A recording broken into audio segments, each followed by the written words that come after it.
The Local Show, sponsored by Victory in Motion, home of knee repair, not knee replacement, on News Radio 570 WSYR, on 106.9 FM, and live everywhere on the iHeartRadio app. The Local Show features in-depth conversation with business owners, employees, and influential business leaders throughout Central New York, exploring their successes, challenges, and reasons for doing business right here in our growing community.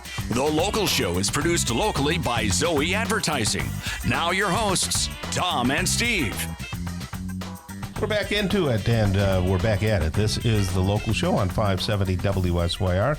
We've been talking with Dr. Mark Petropoli since it's kind of baseball season and preseason for the games and things like that, and he started off in the sports world. I asked about Tommy John's surgery and what it was and maybe how to prevent that type of stuff for those of you out there still pitching. And he was going through a lot of things. So how far away are we from a bionic arm? You know, are you going to get into bionics? That's not really my area of specialty. But interestingly, my daughter is a doctor of physical therapy, and she deals with a lot of amputees. So we're actually not as far away as you think. Right. It's pretty amazing the stuff that's being done. Boy, right. Wouldn't that be great, though? Yeah. So how's the helping people that are haven't been told they need knee replacements, and they're going, maybe not, maybe? How's that going? How's it help? It's great helping them. I think Tom mentioned the book, Repair Not Replace, and what we found is the people who are reading it, it's a pretty, I just gave Tom a copy, so I'm expecting that he's going to read it by the next time. Well, you knew that I was the one who could actually read, and I get that. So. Tom is a better reader. I mean, he talks better, too. It'll probably take you 4 or 5 hours to read it. It's a pretty quick read. But the people who are reading it, and when they're calling our office or they're coming in, they're much more educated, and it really makes the conversation a lot easier to explain things. So if you want to learn about how to repair something and not replace it, go to Amazon and buy the book Repair Not Replace. It is pretty amazing.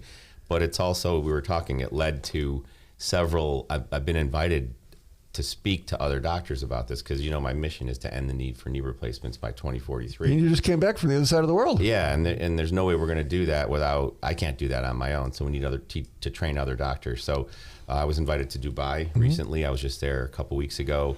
Long flight, but pretty amazing. And it was at the World Health Exposition, 100,000 people there, and got to speak to an audience and in front of and with a lot of really amazing regenerative medicine doctors.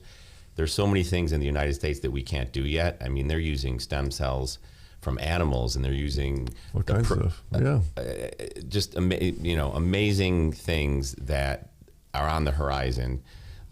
So when we talk about PRP, platelet-rich plasma, or we talk about bone marrow cells, stem cells, I mean, honestly, we're a little bit in the infancy in the U.S. And Canada's even worse than that. But the rest of the world is really moving at light speed on this stuff.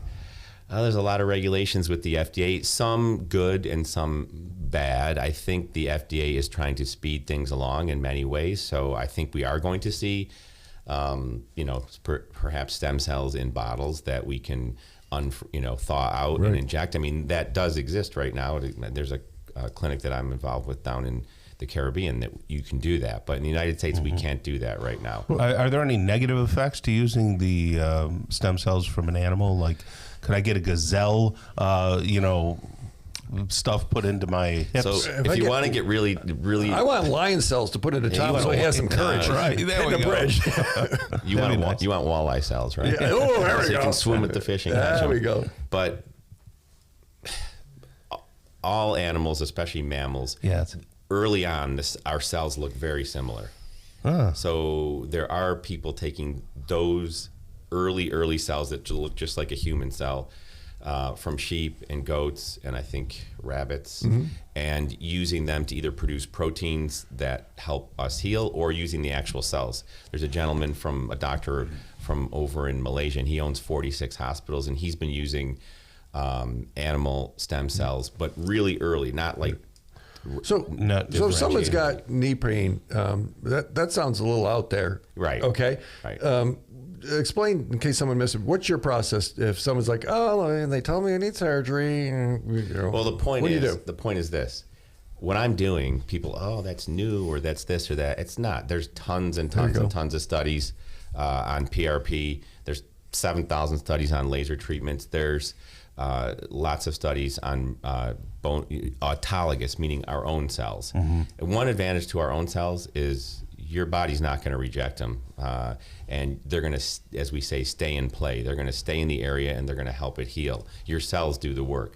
So we can harvest your own cells. Even into your 80s, you have really good cells in your pelvis, and it's really easy to get those cells right in the office. It doesn't have to go. You don't have to go into the hospital. You don't have to go under anesthesia. We can numb the area up. We can harvest the good cells and then put them in areas where your body doesn't have as many good cells. Because as we get older, we have less stem cells in our arms. So you decide and our that legs. after the clarity thing you were speaking about a few times ago. So if you read the book, I think it's chapter. Yeah, there you go. I think chapter 5 goes through what a clarity day is. Chapter 5 and 6. So if you're going to read 2 chapters in the book, those are probably the best. But basically, you're right. How do we know if someone's even a candidate for any of this stuff? And the only way you really know if they're a candidate is to get them in and do a very comprehensive evaluation. And you know how it goes with the insurance companies.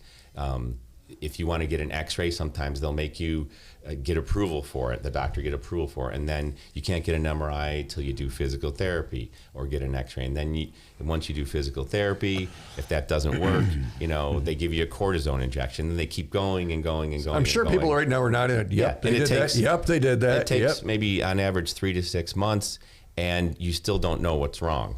So we are able to do this thing called a clarity day, where we can get people better or figure out what's wrong with them in 4 or 5 hours. And they're like, oh, I don't want to do 4 or 5 hours. Well, would you rather do 3 to 6 months or 4 or 5 hours and figure it all out in one day?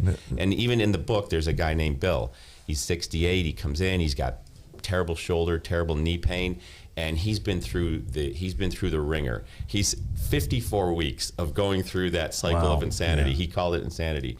And we figured it all out in one day, what was wrong with him. He had these soft spots in his bone around his knee and in his shoulder, and that's where the pain comes from with arthritis. So we can actually repair those by injecting good stem cells into that area. How is classic medicine missing those things? Because it sounds like he was like, surprise, look what we got. Like this guy's over a year been running around in circles. How does classic medicine or just not even address that or see that? A lot of it is in the training. The training just is not where it needs to be right now with these types of things, and it's not necessarily the doctor's fault. They just don't know. And also, medicine is now geared more toward quantity, not quality. Right. So hospital systems, insurance companies, I'm sorry, it's true, they make a lot of money off of people being sick, and you're on medication right now, right? Like, so the money is made from medications and keeping people on medications, not from using your own cells to heal yourself. How can they regulate that, or how can they monetize what your cells are worth?